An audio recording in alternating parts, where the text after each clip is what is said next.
नमस्कार, दैनिक shift time में आप सबका स्वागत है। मैं रश्मि शर्मा, कैमरामैन शुभम भगत के साथ। जब भी ज़मीनी विवाद होते हो तो काफ़ी आगे तक ये विवाद जाते, कहीं ना कहीं बड़ा हादसा होने का भी अंदेशा रहता है। पर रेवेन्यू डिपार्टमेंट में कहीं ना कहीं लोग आजकल ये ट्रेंड चल गया है कि ज़मीन किसी की होती है और कब्जा किसी का।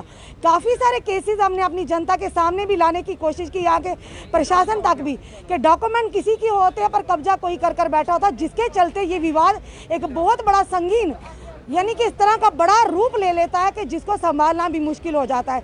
इस समय हमारे साथ ये पीछे कुछ लोग खड़े हैं, बुजुर्ग भी खड़े हैं इस समय यहाँ पर, और ये कोई विवाद लेकर आए हैं। सबसे पहले हम अपनी जनता के समक्ष ये डॉक्यूमेंट्स दिखाना चाहेंगे ऑनरेबल कोर्ट के, बिफोर द कोर्ट ऑफ, ये बताना चाहिए joint financial commissioner revenue with the power of financial commissioner revenue commissioner agrarian reforms J&K Jammu. ये in the case of Bodhraj son of late Shri Mangal Das resident of Pargalta tehsil and district Jammu versus Lal Hussain son of Shri Hashimdin resident of Pargalta tehsil Samba और versus जितने भी 13 लोग हैं, ये इन्होंने ये court में ये इनका केस है। जी सर, आपका नाम सबसे पहले जानना चाहेंगे। मेरा नाम रतनलाल है। रतनलाल सर, ये आपने कोर्ट के कागज भी आपके पास है, क्या मसला आप बताइए, यहाँ इकट्ठे हुए हैं? मसला ऐसा है, साढ़े फादर साहब ने कोई 10 कनाल के 11 कनाल जमीन इसी दिती दी ते बेची थी किसको? लाल सैन की जी ये दिती दी। उसके बाद अस जमीन च चलते रहे हैं, साढ़े कन्नै कोई छेड़खानी नहीं हुई। उनकी डेथ हुई है 7 जून की 7 जून 2020 को। हाँ ठीक है। उसके बाद जिसले अस पटवारी कोल गए अपना विरासती इंतकाल करवाने वास्ते, उत्थे असें सारा कुछ लगा कि सारी जमीन जी लाल सैन का नाम हुई गेदी है, इन्हें गिफ्ट कराई लेदी है, दफा 121 के इंतकाल कराई लेते हैं। किससे करवाई है? साढ़े फादर को। तो अगर गिफ्ट होती है, वो डॉक्यूमेंट्स होते हैं, साइन सिग्नेचर होते हैं, तो आपने कहा मेरे फादर की डेथ हो चुकी थी। हाँ, तो किसने गिफ्ट किया उनको? वो कहते पहले का करवाया है। अच्छा, पहले का करवाया है। फिर इसके डॉक्यूमेंट जो RTA के थ्रू निकवाले हैं कोर्ट से, एक ही फ़ोटो 2006 से 20 तक यूज़ हुआ है, क्योंकि आजकल गवर्नमेंट एक ही फ़ोटो लेती है हर समय पर, चेहरा भी चेंज होता है, सब कुछ चेंज होता है। फिर जब हमें अपनी ज़मीन को उधर साफ़ सफाई का काम लगाया, इन्होंने हमला कर दिया। उस वक्त ये पिछले साल 20 की ये है सितंबर 19 की। आपके पास कागजात हैं जिस पर आपका रिकॉर्ड हो सारा गर्दोरी? हाँ, जमीन के कागज हम चाहेंगे आप अपनी जनता? हाँ, वो लाए हैं साथ। बताइए सर।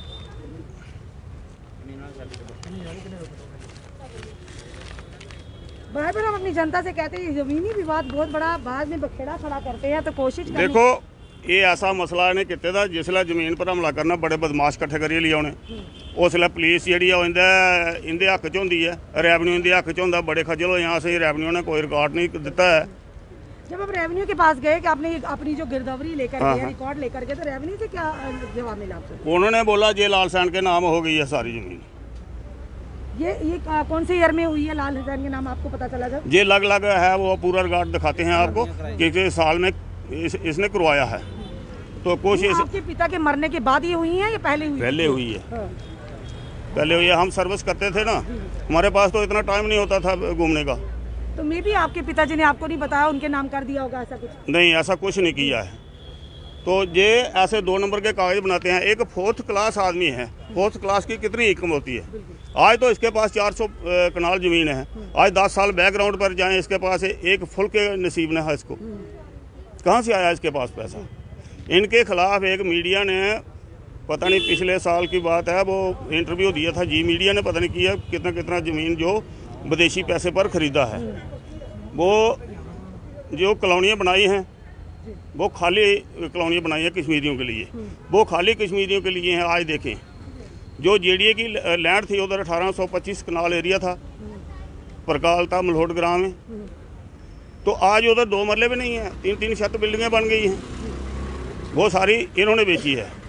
आपकी सुनवाई आपने पुलिस में कंप्लेन कराई? करवाई जनाब, हमारी पुलिस ने। अगर आपको लगता है कि ये आपके पिता का नकली डॉक्यूमेंट बनाएंगे, ये तो सीधा 420 का केस करता है, कल तो आपने किया कोई कंप्लेन करा कि इनके? एक नहीं, बहुत किए हैं हमें। इनके पास थाना में भी की है, कोई सुनवाई नहीं हुई। SSP के पास भी की है, फिर IG के पास भी 2 बार हम गए हैं। तो अफसर सारे कार्रवाई करते हैं, बात सुनते हैं, एप्लीकेशन मार्क करते हैं। जब जो ग्राउंड लेवल पर जाती है तो 0 हो जाती है। उधर कोई सुनाई नहीं हो सकती है। ये हमें मालूम नहीं होता है आईजी बड़ा है या एक SHO बड़ा है या चौकी अफसर उससे बड़ा है, वो क्यों नहीं रोकते हैं? जब उनको SSP ऑर्डर करता है चौकी से वो काम रोकने के लिए जाएंगे तो चौकी से पहले फ़ोन आ जाता है, भाई हट जाओ इधर से, हम आ रहे हैं। ये तो हकीकत हो गई है। हम बहुत परेशान हो गए हैं। अब हमें रहने की जगह नहीं है। हमारा रास्ता बंद करते हैं, 10 बजे हमला करते हैं, गन्ने लेकर आ जाते हैं, हम कहाँ जाएं? ये कौन आता गन्ने लेकर? हिलाल सैन। तो बदमाश इसने गाड़ी में बिठाए होते हैं। ये कहता है देख लो जो कश्मीरी पंडितों की हालत हुई है वो ही तुम्हारी होगी। तो ये तो सेम आ रही है हमारी हालत। अब क्या कहना चाहते हैं यहाँ के आला अधिकारी, पुलिस के आला अधिकारी और यहाँ के एडमिनिस्ट्रेशन से क्या कहना चाहेंगे सर? जो कार्रवाई करे, जो इंसाफ है उस पर कार्रवाई करें। पुलिस प्रशासन एक हिफाजत के लिए है, वो ऐसा थोड़ा है एक सरमाएदार आदमी है वो कहेगा नहीं हम ईमानदार हैं तो वो चुप करके बैठ जाएंगे। ये सब कुछ देखना चाहिए। जो पंच सरपंच है उनको हमें बोला जो 6 तारीख का हमला हुआ है, भाई अब हमला हो गया बड़ा ज़बरदस्त, पहुंचो इधर। वो कहते हैं हमें 5 बजे के बाद कोई ऑर्डर नहीं है किसी के घर जाने का। सरपंच कहते हैं? हाँ ये कहते हैं। कोई पुलिस की ड्यूटी थोड़ी ना कर रही है, उनके ऊपर कोई बाइंडिंग है, क्यों नहीं है? वो लोकल हैं गाँव के लोकल। तो अगर पंच सरपंच नहीं आएंगे तो फिर कौन आएगा आपकी बात? देखो हम आपसे ये रिक्वेस्ट करना चाहते हैं, अगर ये पब्लिक के लिए बनाए गए हैं, चाहे वो लेडी होगी चाहे जेंट्स होगी, नुमाइंदे हैं आपने चुने हुए? हाँ नुमाइंदे हैं वो। अगर वो पब्लिक के लिए नहीं जाते हैं तो गवर्नमेंट को रिक्वेस्ट करें इनको सस्पेंड कर दो। बिल्कुल, अगर क्योंकि आपने रिप्रेजेंटेटिव चुने हैं अपने गांव के पंच सरपंच, उनकी ड्यूटी बनती है, क्योंकि मोस्टली गांव के जो एरिया में इस तरह के विवाद होते हैं पंच सरपंच की इंटरवेंशन से ये मसले हल होते हैं। अगर वो नहीं आ रहे तो क्या कारण है? हम नहीं जानते, पंच सरपंच ही जानते होंगे आपके गाँव के कि क्यों इस केस में इंटरव्यू नहीं करे। चलिए माता जी से जानते हो। माता जी क्या आखना चाहते हो? दोस्तों आखने के जानते ना इसने बहुत बुरी की है मेरे ने, उसी बेचारे नेना चलते दूर लभदा नहीं है, अखी सवाई फरानी अन्ना किता उसने हैं, अन्ना किता ना रुट्टी भी बंद की हैं, तरसी मुआ जिस वेले मरी गया जेल्लै तां चुक लिया हमला, जमीनां भी कब्जा कर लियां सारियां हैं, ते हुण मारा हुंदा सी खड्डे नहीं जान दिंदा, मैं तेरा रास्ता कर देना बंद। अपनी जमीन च नहीं जान दिंदे? हाँ असें जमीन च भी जान दे, उत्थे मेरे जागत मारे हैं, भी मारे जो हमला किता असें हैं, तां भी उ'नें मारा आई गया असेंगी हैं, ते हूँ 3 बारी हूँ गल डांगा लेइयै आइए रस्ते नहीं लंघन देना हैं, ये हिसाब करा। पुलिस कोई कार्रवाई नहीं करती? कक्ख नहीं, कोई नहीं कीती, ते भाई साढ़ा न्याय करो, साढ़ा न्याय करो। कितनी बार हम अपनी जनता के समक्ष कहानियां लेकर आते हैं, आखिर रेवेन्यू डिपार्टमेंट चल कह रहा है, क्या कह सकते हैं इसके बारे? और साथ ही साथ कहेंगे आखिर क्यों नहीं शिकंजा कसा जाता? अगर कोई परिवार, अगर कोई एरिया के लोग अगर परेशान होते हैं तो उनकी सुनवाई क्यों नहीं होती? आज अगर जो सरपंच और पंच जो यहाँ के नुमाइंदे चुने गए हैं, उनकी एक ड्यूटी बनती है वहाँ के लोगों को बिठाकर बात की जाए, इस मसले को हल किया जाए, पर वो भी इस मसलों में किनारा कशी करते हैं, आकर ऐसी चीज़ें बड़ा विवाद खड़ा कर सकती है। और इन विवादों में कई बार ऐसा हुआ कि कईयों की जान भी जा सकती है। तो जिस तरह से इन्होंने कहा कि लोग डांगा सोटे लेकर आ जाते हैं और पुलिस भी इनकी सुनवाई नहीं करती, यानी कि जो लैंड माफिया है लगातार इस तरह से सक्रिय है कि उनके ऊपर तक पहुंच है। कुछ कार्रवाई होने से पहले ही वो लोग सतर्क हो जाते हैं और गरीब लोग जो बेचारे अपने हक की लड़ाई लड़ते हैं, अपने हक की आवाज़ उठाते हैं, वो आवाज़ उठाते ही रह जाते हैं। ये बड़ा सवाल है कहीं ना कहीं, आखिर कब तक ये चलता रहेगा? आम जनता अपने हक से कब तक वंचित रहेगी? ये कोई आज का मसला नहीं है। बार बार हम अपनी जनता के समक्ष ऐसे मसले लेकर आते हैं।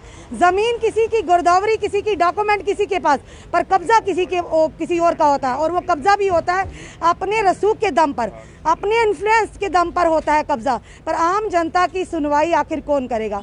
सबसे बड़ा सवाल ये, आखिर कौन बांधेगा बिल्ली के गले में घंटी? सबसे बड़ा सवाल भी ये है कि आखिर क्यों नहीं पुलिस प्रशासन भी ऐसे केसेस में सामने आता और ईमानदारी से कदम उठाते हैं? क्योंकि अगर ऐसा नहीं हुआ तो आए दिन ऐसे लोगों के हौसले बुलंद होते रहेंगे, किसी के भी घर में घुस जाएंगे, बंदूकें लेकर, गोलियां लेकर, डंडे लेकर, या कहीं भी चले जाएंगे। क्योंकि ऐसे लोगों के हौसले तभी बुलंद होते हैं जबकि कहीं ना कहीं पुलिस की तरफ से थोड़ी सी भी ढील नज़र आती है।